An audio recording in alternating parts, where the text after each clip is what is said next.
Bismillah ar-Rahman ar-Rahim, chères sœurs et chers frères, ce que l'on appelle ordinairement dans la presse le nouvel ordre international n'est en réalité qu'une forme camouflée de l'ancien désordre colonial. Et il peut nous conduire à une troisième guerre mondiale. Israël peut en être le détonateur. Et c'est là un danger mortel pour l'humanité tout entière.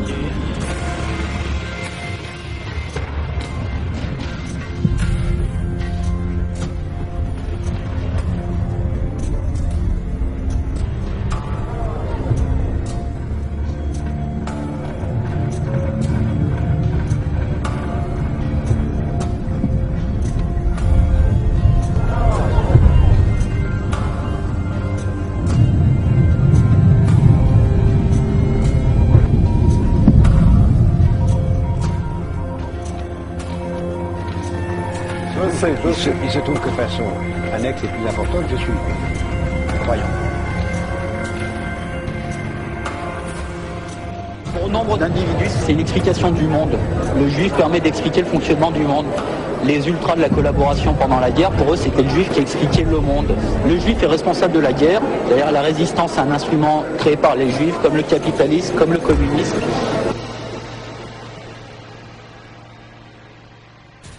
J'ai étudié le communisme.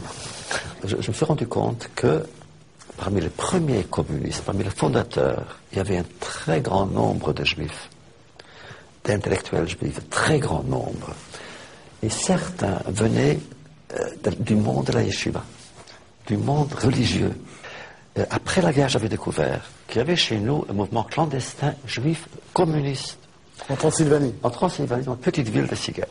Alors, le jour, ils étaient là à étudier le Talmud. Le soir, ils revenaient à la synagogue en étudiant Marx, la même chose, comme ça, en se balançant. Les grands, les plus grands, le Bukharin, le compagnon de Lénine, Zinoviev, Kamenev, qui étaient vraiment les fondateurs du monde bolchevique, et qui avaient donc tout d'un coup avoué des crimes impensables. Au début, le communisme était une belle idée et une belle promesse. Moi, je l'appelais messianisme sans Dieu. Mais c'était le messianisme. Donc, le grand bonheur pour tous les hommes.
Alors l'arrivée du Messie, depuis 2000 ans, c'est un instant que nous attendons chaque instant. On répète plusieurs fois dans la prière que nous attendons l'arrivée du Messie à chaque instant, toute la journée, etc. Néanmoins, aujourd'hui plus que jamais. Pourquoi? Parce que le monde a changé. Il y a des signes qui ont été écrits dans les livres des prophètes, dans la Bible, qui nous disent qu'en fait, voilà, ce sont des signes, des indices, comme quoi les temps messianiques ne sont plus lointains. Par les intrigues faites autour de lui et par les machinations qui sautent aux yeux et qui ont servi à le présenter à l'opinion publique comme un projet uniquement humanitaire, ce projet restera le plus grand scandale politique de tous les siècles. La Palestine est arabe, elle doit le rester. Si les Européens veulent offrir un pays aux Juifs, s'ils se sentent coupables de les avoir persécutés, alors qu'ils leur donnent une terre en Europe. Ukraine? Yes. South Africa? Yes. Soviet Union? Yes. United Kingdom? L'établissement d'un foyer sioniste en Palestine, et puis après la Deuxième Guerre mondiale, l'établissement d'un État d'Israël, soulevait à l'époque un certain nombre d'appréhensions. On pouvait se demander, en effet, et on se demandait même chez beaucoup de Juifs, si l'implantation de cette communauté sur des terres qui avaient été acquises dans des conditions plus ou moins justifiables et au milieu des peuples arabes qui lui sont foncièrement hostiles, n'allait pas entraîner d'interminables frictions et conflits. Et certains même redoutaient que les Juifs, jusqu'alors dispersés, et qui étaient restés ce qu'ils avaient été de tout temps, c'est-à-dire un peuple d'élite, sûr de lui-même et dominateur, n'en viennent, une fois qu'ils seraient rassemblés dans le site de son ancienne grandeur, n'en viennent à changer en ambition ardente et conquérante les souhaits très émouvants qu'il formait depuis 19 siècles, l'an prochain à Jérusalem.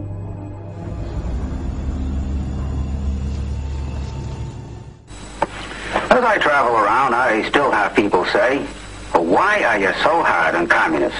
They're just another political party like any other, and a poor minority at that, and so misunderstood.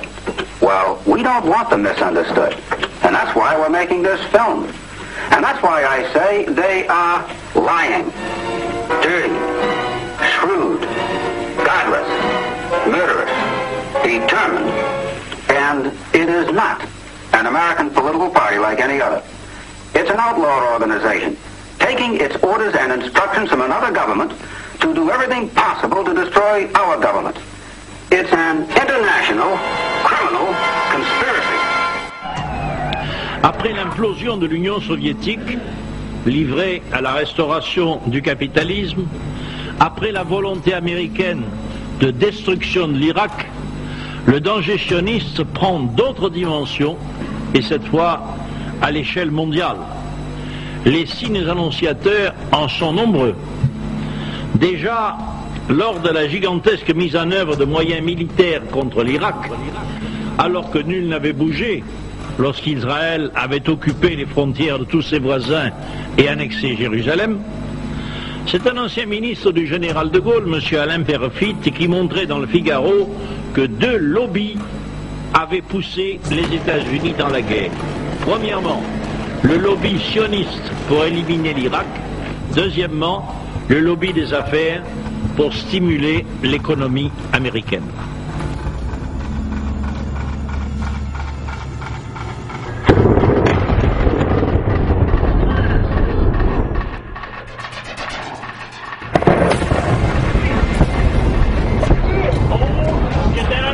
Yes, I did. Buddy, I don't think that's an impact.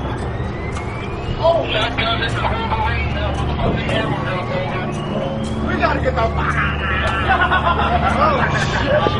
here. You get that, bud? Shit. Okay. Oh my God, I got that one. Le fil conducteur de ma réflexion sur ce désordre international nouveau et sur le rôle nouveau de la politique israélienne en ce qui concerne non plus seulement le Proche-Orient, mais la politique de domination mondiale des États-Unis, fut le véritable discours sur le nouvel ordre international que constitue l'article programme de M. Samuel Huntington sur le choc des civilisations en 1994. Jusque-là, le Pentagone avait simplement exprimé l'utopie optimiste de son rêve de domination mondiale avec le livre de Fukuyama sur la fin de l'histoire, qui consisterait à imposer au monde entier la pire théorie libérale de la domination, celle que j'ai appelée le monothéisme du marché. La thèse de Samuel Huntington est beaucoup plus subtile. Elle montre les obstacles à la réalisation de ce nouvel ordre mondial. Depuis la fin de la Deuxième Guerre mondiale, c'est-à-dire pendant un demi-siècle, la politique de surarmement américain avait donné pour prétexte la menace soviétique. C'était au nom de la sécurité américaine, la justification d'agression dans tous les points du monde, comme si la sécurité américaine avait été menacée au Vietnam ou en Corée, à 10 000 kilomètres des États-Unis. Cela avait justifié leur soutien à toutes les dictatures militaires de l'Amérique latine, comme aux Philippines de Marcos, et à la protection de l'apartheid dans l'ancienne Afrique du Sud, avant bien entendu l'arrivée de Mandela. Après l'effondrement de l'URSS, il fallait trouver un remplaçant dans le rôle du méchant, de l'empire du mal, comme disait Reagan, que l'on pouvait combattre sur 3 continents. Et alors, le remplaçant, ce fut l'islam.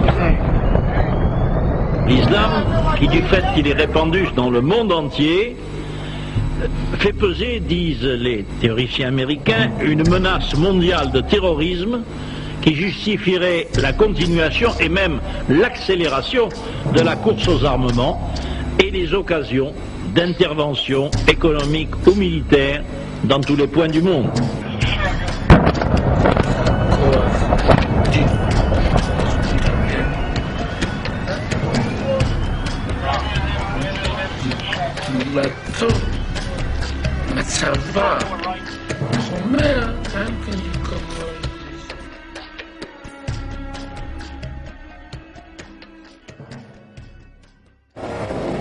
En 1977, Moshe Dayan, ministre de la Défense d'Israël pendant la guerre de 67, confie à un journaliste israélien: c'était le 4e jour de la guerre des 6 jours, lorsqu'une délégation des kibboutz est arrivée chez Lévi Eshkol, alors Premier ministre, afin de le convaincre de faire la guerre à la Syrie. Les kibboutz avaient vu là-bas toute cette bonne terre agricole et ils en rêvaient. Je sais comment ont commencé au moins 80% des incidents là-bas. Cela fonctionnait ainsi. Nous envoyons un tracteur pour labourer un endroit dans la zone démilitarisée, en sachant à l'avance que les Syriens allaient tirer. S'ils ne tiraient pas, nous indiquions au tracteur de poursuivre plus loin jusqu'à ce que les Syriens s'énervent et en effet se mettent à tirer. Et alors, nous mettions en action les canons et plus tard, l'aviation également.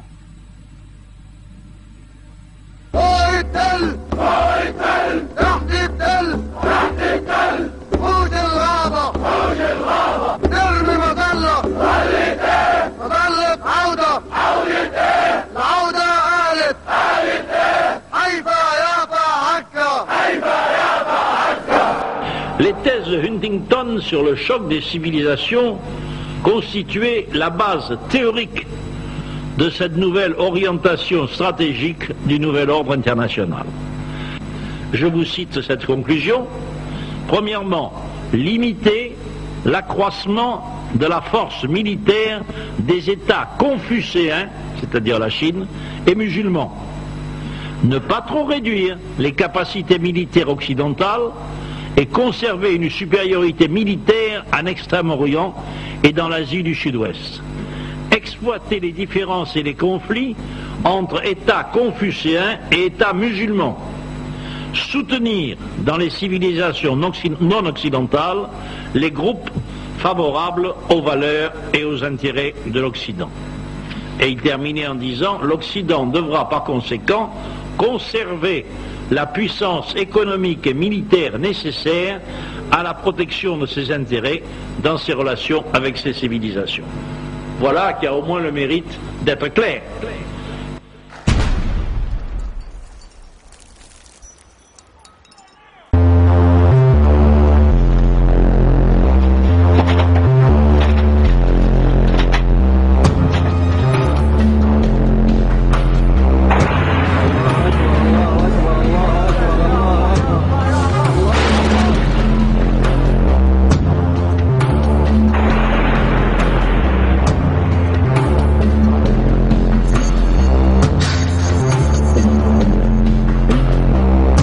During these last few months, I've been trained by Al-Qaeda. By Al-Qaeda. By Al-Qaeda. You know what it is.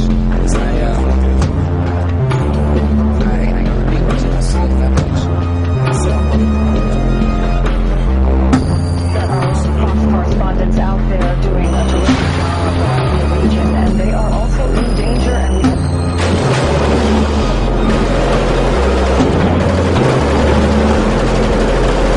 And we can be summed up in one word: evil.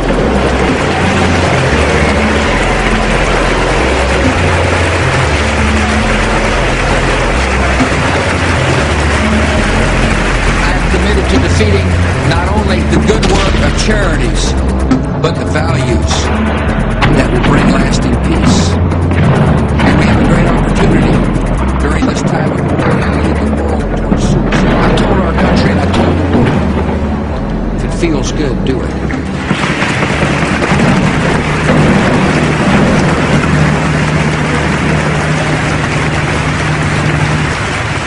I hope you'll join me in expressing freedom.